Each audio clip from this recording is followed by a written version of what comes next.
Hi friends, నేను movie రాజా. Family సినిమాల hero Venkatesh నటిస్తున్న తాజా చిత్రం బాబు బంగారం కామెడీ ఎంటర్టైనర్ గా తెరకెక్కుతోంది. అన్ని కార్యక్రమాలు పూర్తి చేసుకున్న ఈ సినిమా ఆగస్టు 12వ తేదీన గ్రాండ్ గా రిలీజ్ కానుంది. అయితే షూటింగ్ విషయంలో వెంకటేష్ కి నయనతారకి మధ్య ఓ డ్యూయట్ సాంగ్ బ్యాలెన్స్ ఉందట. కానీ నయనతార బిజీ షెడ్యూల్స్ వల్ల డేట్స్ కుదరడం లేదట.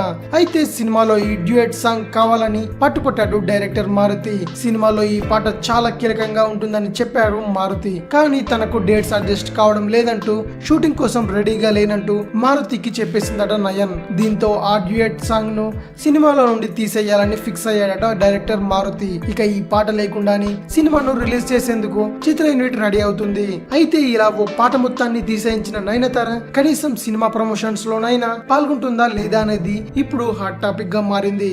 మరేం జరుగుతుందో చూడాలి. మరిన్ని మూవీ న్యూస్ కోసం రిమిక్స్ కింగ్ ఛానల్ ని సబ్స్క్రైబ్ చేయండి. Thanks for watching. బాయ్.